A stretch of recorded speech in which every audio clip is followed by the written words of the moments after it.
Hello, my cute, cuddly Cancers. Welcome, welcome. It is Sachi the Scorpio, and I am here to deliver your Twin Flame bonus reading. Please remember to like, comment, and subscribe. The more energy that you send to me, the more energy that I can send to you, and I hope that you enjoy this bonus reading. You guys came in number 1 for guided healing, so you also will, because it's your birthday, you will be getting 25% off with the promo code BDAY, B-D-A-Y, all capital letters, if you are interested in purchasing the extended. So let's hop into it, Cancer. This is what came out in the cleansing ceremony. We had Shaman, Ancient Healing Wisdom in reverse. So this is telling me that the healing journey may have sort of subsided for a while, and part of that is because you are unable to use the shamanistic principles in order to change something, right? The shaman teaches, you know, the spiritual death of allowing something to die in order to be reborn, that you don't have to go through physical decay in order to have a spiritual rebirth.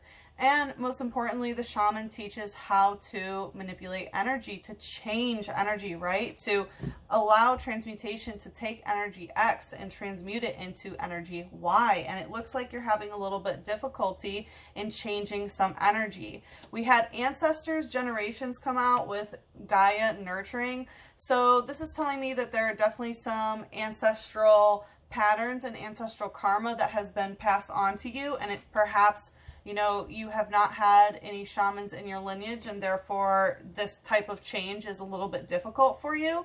But I do feel that your ancestors want to come in and help and nurture and change things, right, Cancer? It's your season. You are the sign of matriarchal forces and ancestral karma, right? Which can be good and bad, right? It depends on what is being passed down to you. And so your ancestors really do want to come through and help you with the situation, because we had the devil come out, and when it came out, I was like, ooh.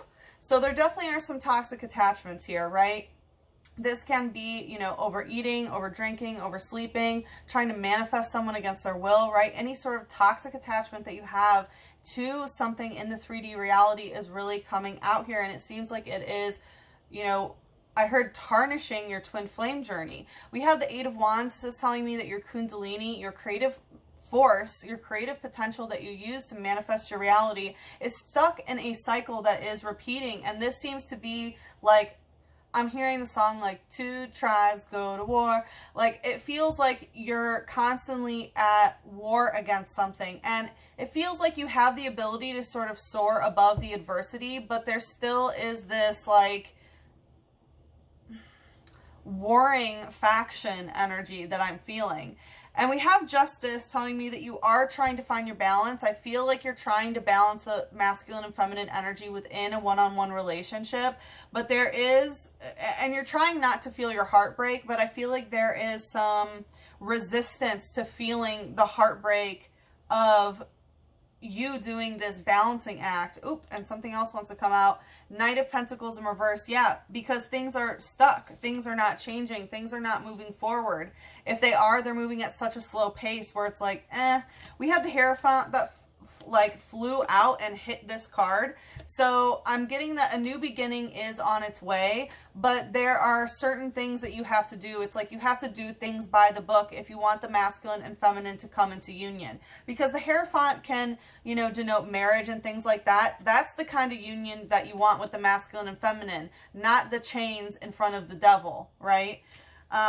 So there definitely is some principles that you need to learn about how to do things by the book in order to manifest this new beginning. We have Evie here coming out using tail wag. So anytime the tail is involved, I take it as things coming from the past. And, you know, Evie has genetic variation and ability to sort of transform into anything, and I feel like that is where you are now, and that's why your ancestors are coming out inside of your DNA, inside of your emotional body even, and are trying to assist you in this evolution and this transformation.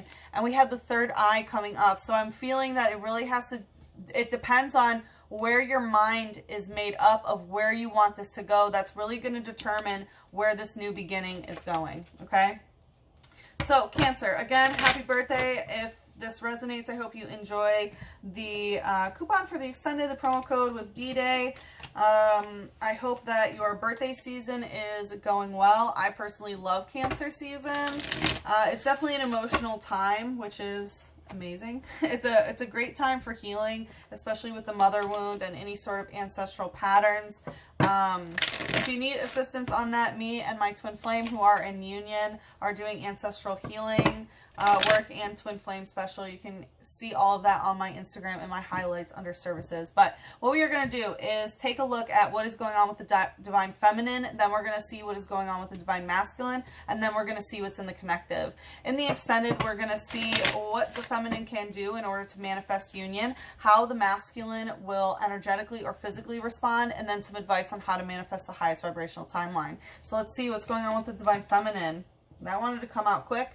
Effortless. So with waterfall, I feel like that's the divine feminine really allowing their emotions to flow. You know, it's like, you know, I'm just letting gravity sort of take care of the emotional body. There is an energy of the water coming down. I feel like the divine feminine is sort of effortlessly crying as well, but I feel like the divine feminine is trying to sort of take an approach of like, I really don't want to put effort into this. I just want it to be easy. Let's see.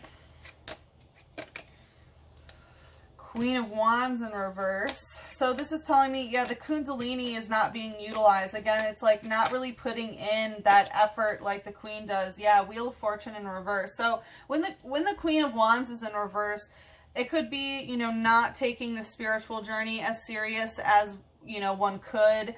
Again, not really utilizing the Kundalini, because the Queen of Wands is the queen of creation, right? She utilizes her Kundalini in order to manifest anything. That's what fire is, right? It's your creative force that you can use to make a painting or a baby or, you know, anything that you want, right? And so this is telling me, again, there's like, you know, I really don't want to really put effort in this. You know, I'm feeling tired is what I'm hearing. And with the Wheel of Fortune, this is telling me that some sort of cycle is stuck. Like the Wheel of Fortune is, yeah, it's a karmic cycle that has yet to be broken. And it's because the energy input isn't, the energy needed to sort of break this cycle is not being input. Tell me what the light energy is here. Okay, it wants to go to the shadow. Trainer, lucky egg in reverse. It wants to go in the shadow. So trainer always indicates the other person. So I feel like there is somebody else here who is not interested in this egg, right? It's coming out in the shadow, but it's in the light. So I feel like, again, like the feminine does not want to provide the egg, or like is not providing the energy, which, right, the feminine provides the egg in creation, right? Just the energetic principles of feminine and masculine. And so it feels like this other person isn't interested in creating, and that is making the feminine feel like they don't want to put effort into it either. Let's see what's going on in the shadow. We have Weeping Bell using poison powder. So this is a heart chakra. I feel like, you know, Weeping Bell, there's a lot of sadness here, to be honest. Divine feminine with poison powder, there's some sort of poison in the heart chakra. And I feel like, you know, look at the mouth energy, right? So I feel like there's an emphasis rather than on, you know, quote unquote impregnation. It's more of, you know, like, oh, I just want sort of certain types of pleasures, right? Like, not creating, I just sort of want to consume. It says it spits out poison powder to immobilize the energy, then finishes the enemy with a spray of acid.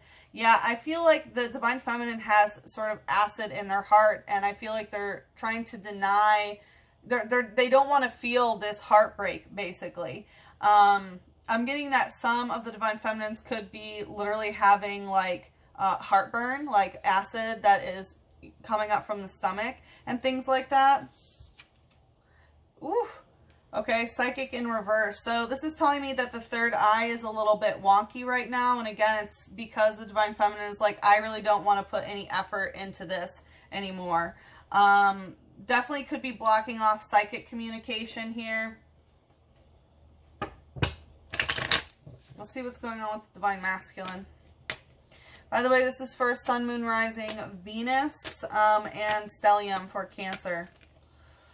We have meadow vulnerability in reverse. So the divine masculine is refusing to be vulnerable. They're not opening their heart. And ceremony invocation, it's coming out stuck, but in reverse. I'm feeling that they feel like the feminine may have put some sort of spell or something like that.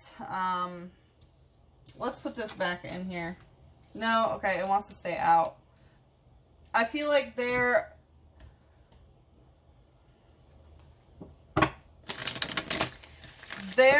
yeah, whatever this ceremony is for creation, they're unwilling to do it. And part of it is because they are not able to be vulnerable by opening up their heart. Let's see what else is going on with the masculine. Okay. We have 9 of Pentacles coming out in reverse, and Judgment kind of stuck. So I feel like they're stuck in trying to make some sort, and it kind of wanted to come out reverse. So I feel like they're stuck. They need to make some sort of decision, basically, but they're stuck in judgment about something. Again, I feel like they may be judging the feminine about a ceremony that they may have thought or whatever. With the 9 of Pentacles in reverse, it's telling me that they have not completed some sort of physical cycle that they need to alone. They haven't reached a level of discontentment yet with this indecision. Let's see, what's the light energy? Trainer, Pokemon Center Lady. So again, we have the emphasis on someone else's energy. So I feel like they may be getting mental health or something. It says Pokemon Center Lady, but her name is really Nurse Joy. So, right, a nurse that helps you with joy is like a mental health person. So I feel like they're trying to see someone to help heal their inner child, or help with their mental health, or it could be physical health, but I'm getting more mental health help. Let's see, what's the shadow here? We have a special type of energy. This is a special type of fighting energy called strong. So I feel like they're trying to be very, very strong here by fighting this. And with Mr. Mime, Galarian Mr. Mime using Trip Spin, I feel like they're trying to be strong about their emotions, that their waters are like spinning around like crazy, basically, and they're trying to be really strong and fight against it. But, right, because they're not trying to be vulnerable, they're fighting against their emotions here. It says, its talent is tap dancing. It can also manipulate temperatures to create a floor of ice, which the Pokemon can kick up to use as a barrier. Yeah, I feel like they've created this ice shield around them basically by going cold, and that is how they feel like they're being strong, is by fighting their feelings, basically, and just sort of creating this ice shield. All right, let's see what is in the connective. Desert Vision Quest in reverse. So I feel like neither the feminine nor the masculine is using this time alone to really go on a quest here of, like, you know, being alone. Like, it's just like refusing this, right? Because the Vision Quest is when you go into the desert, you know, with just a little bit of water or whatever, and you go until like you hallucinate, basically, right? And that's when spirit like speaks directly to you. And I feel like both the feminine and masculine are really refusing to do this work of really going by themselves and spiritually figuring out what it is they are supposed to do. And this is because it's an instinct for both the feminine and the masculine. It's funny, when I was tapping into your energy, Cancer, I saw this card come out, and the instinct is to be a pack animal, right? Be like a wolf. And anytime the wolf comes out, I always take it as, you know, your instinctual behavior of how you are emotionally programmed by your caregivers, right? Like, you know, when you're sad, how do you instinctually behave, right? The pack of wolves, your family, how did they teach you to behave? And what are your instincts when you're angry, when you're hungry, when you're this, right? What do you know, fight or flight or freeze or, you know, frolic, you know? So it's all of these things, and I feel like that's the instinct of both the feminine and the masculine. I feel a very codependent energy of feeling like they can't be alone in some way. Oh, and there's that 8 of Wands. Yeah, this is the Kundalini that is repeating over and over again. You know, it's just the same thing over and over again is what I'm hearing. It's it's like the Kundalini is on autopilot, basically. Tell me more about the connective. 7 of Swords. Yeah, so tell me more. There's a conversation that both have left. Ooh, yeah, with the King of Wands. So it has to do with the masculine's Kundalini here. Okay, we have the Divine Feminine is not sitting in the rightful throne, but in the connective, both are utilizing their masculine Kundalini, you know? And so with this fire here, there is a conversation that both have abandoned. The 7 of Swords for me in this deck is when you leave and it's like, you know what, I'm going to leave one sword there because, yeah, there's still more to say, but, you know, I'm going to leave. You know what I mean? It's like abandoning responsibilities in some sort of way. There's definitely an abandonment wound here, and I feel like that is, like, literally the wolves. Look how he's leaving the wolves. So I feel like there is some sort of abandonment wound, which is why neither the feminine nor the masculine feels like they can be alone. Instead, the instinct is to just stay around even if, you know, this thing isn't talked about. You know, instead, it's just the masculine that's sitting on the throne when it comes to the Kundalini. Only the masculine is creating. Only the masculine is directing where the spirituality, how physical reality is really manifesting. What's the light energy here? We have Illumize using quick attack. Yeah, this is attacking the heart chakra, because if it's only the masculine that is sitting pretty because of this, you know, abandonment wounds, right? And that's both of your masculine energies. That is a quick attack right to the heart, and likely why there is poison powder. It says, its fragrant attracts a swarm of volbeats. So they draw over 200 patterns in the night sky. So anytime there are patterns in the night sky, I always take it as astrology. So I feel like there's a lot of astrological things that if you look at the composite and synastry chart, you might be able to see sort of where this abandonment wound resides, basically.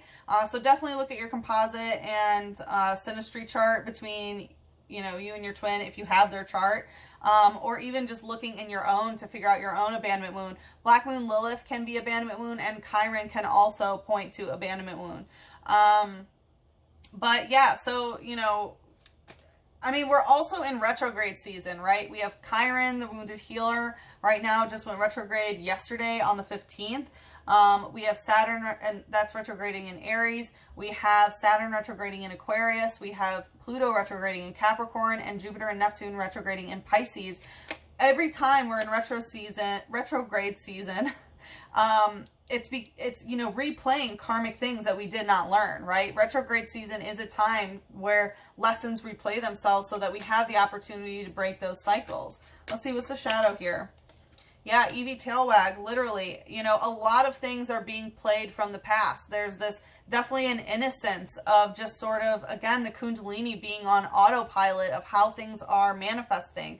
And with the Tailwag here, you know, again, it's just stuff that's from the past. And I feel like both of you, you know, your instinct is to just please the other person so that your tail wags, you know what I mean? To get some sort of praise and be praised like that. And that is very deeply codependent, and why, you know, neither the feminine nor the masculine can truly go on this vision quest. And again, there is this level of possibility that is endless. Evie can transform into like 10 different types or something. I forget the exact number, but like if you know, give it a thunderstone, it becomes electric. If you give it a water stone, it evolves to be a water type. You know, if a firestone is a fire type, if it likes you, if it just likes you and is around you long enough and it evolves during the day, it's a psychic type. If it likes you and around long enough at night, it's an Umbreon. If it evolves near this special mossy rock, it's a Leafeon. Like, you know, there's plenty, right? And so the thing is like the evolution choice is really yours. And I feel like both the feminine and masculine understand that this can really turn into anything right now, but it's still at a very base blueprint point. It says its genetic code is irregular. It may mutate if it's exposed to radiation from elemental stones.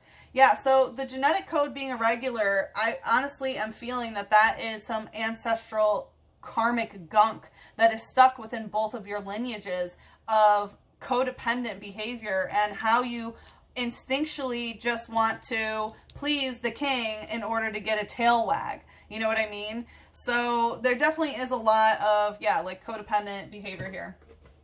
All right, so like I said, in the extended, what we are going to do is see what the feminine can do to manifest union, what the masculine will respond energetically or physically, and some advice on how to manifest the highest vibrational timeline. So let's get an angel out here. Free yourself. Yeah, it's time to take back control of your life. Yeah, we saw the toxic attachment with the devil that came out in the cleansing ceremony. This is a toxic attachment between the masculine and feminine. There's an inability to feel like they want to be alone, and the feminine does not want to put in any kundalini or really put in any effort to change anything. And the masculine just refuses to be vulnerable and feels like the way that they are strong is to ice out their emotions. Definitely, you need to free yourself from this situation because it is no bueno. I'm going to get a Moonology card out here for you, Cancer. Mother Moon, how can we help Cancer in this situation? Coming out stuck. Work through your fears. New moon in Scorpio. Yeah. I mean, there's a lot of fears, right? I mean, there's an abandonment wound and things like that. So instead of, it's funny, I was calling in the unicorns too before when I tapped into your energy, and I felt like a giant horn forming. So I feel like the unicorns really want to help activate your light body. You know, sometimes when we get an abandonment wound, it's like, okay, let me tie you to this tree and stay here. You're not allowed to grow. You're not allowed to do anything just so I feel safe. It's like, no, work through your fears. You know what I mean? You can't fix an abandonment wound by shackling somebody. You know what I mean? Like, part of the twin flame journey and unconditional love is to respect free will and freedom. You can't tie someone up. You would never do that to someone that you love, ever, right? That's not love. No, no, no. So it's time to work through your fears with the new moon in Scorpio and bring love into the situation. New moon in Aquarius. Yeah, you need to bring real love into this situation because real love does not require you to be stuck or tied to anything, and definitely does not stimulate you to tie anybody else, right? That is not love. Whew, Cancer. Wow. All right, so we'll see what the Divine Feminine can do to manifest union, what the Divine Masculine will respond by the Feminine's actions, and some advice on manifesting the highest vibrational timeline. If you'd like to follow me there, the link is in the description box below. Please don't forget to use the promo code BDAY, B-D-A-Y, all capital letters, 25% off. I hope to see you there, but if we part ways here, good luck with the situation. I am sending you so much love, a big hug, and a kiss on your third eye. Mwah!